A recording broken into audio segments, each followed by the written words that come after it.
Martin Luther King Jr. was born in the southern USA state of Georgia in 1929. He was a clever student at school and went to university. When he was a teenager, he was not sure about his Christian beliefs, but he later decided that the religion had many important truths. After completing a degree in sociology, he trained to become a man of religion, like his father.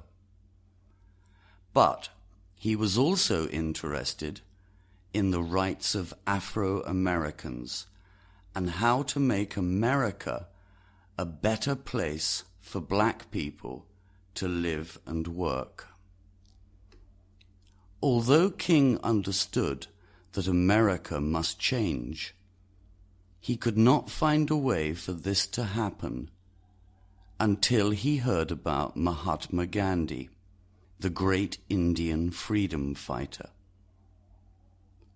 After reading about Gandhi's ideas on peaceful protest against British rule in India, King decided to use these to help Afro-Americans to get their rights in the US.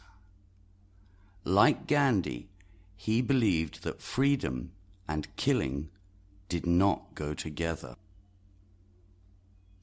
In 1955, King organized his first big protest in Montgomery, Alabama, another southern state in America.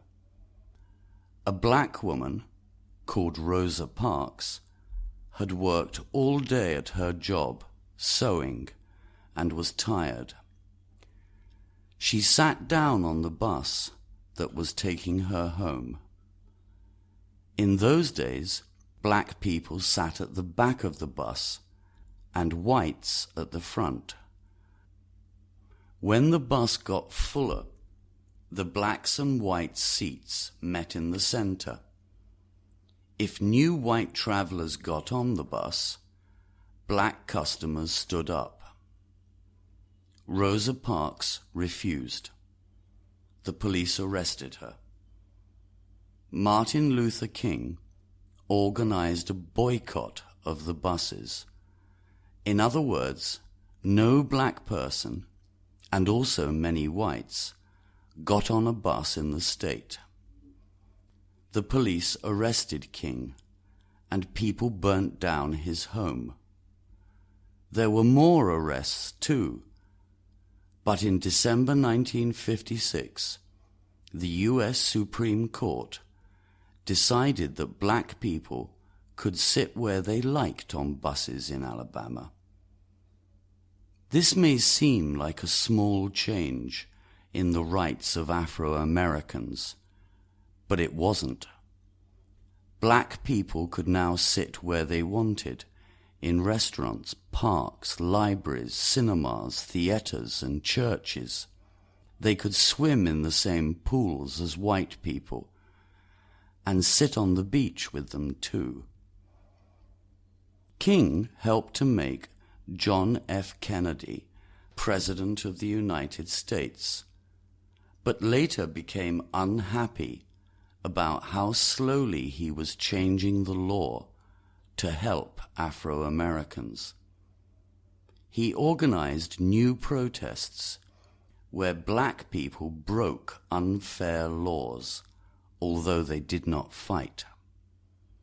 King understood that the newspapers and television were important in changing people's ideas about the rights of black people. He was right. When the police in the southern states arrested hundreds and also used dogs against women and children, many more people began to ask for change in the country. But Kennedy and the FBI were getting worried about King. They thought he was a communist and started asking difficult questions about his past, his friends, and his beliefs. They also looked at his friendships with women. King was married, but always looked at beautiful women. In 1963, King organized a march when President Kennedy began talking about changing the laws on equal rights in Washington. The police said he could not march in the Capitol, but King did not listen. In the end, more than 250,000 people of every color went on the march and heard King's famous "I Have a Dream" speech. Here is a part of it, changed a little to make it easier to read. I have a dream that one day on the red hills of Georgia, the sons of slaves and the sons of slave owners will sit down together as brothers. I have a dream that one day even the state of Mississippi will be changed into an oasis of freedom and justice. I have a dream that my 4 little children will one day live in a country where their character will be more important than the color of their skin. I have a dream that one day in Alabama, little black boys and black girls will join hands with little white boys and white girls as sisters and brothers. I have a dream today.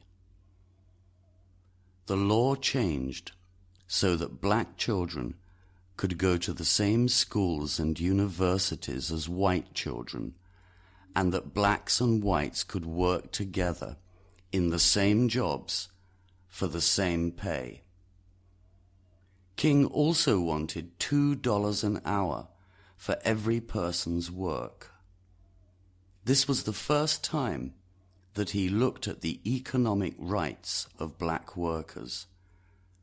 It was something that took more and more of King's time and energy in the years before his killing in 1968.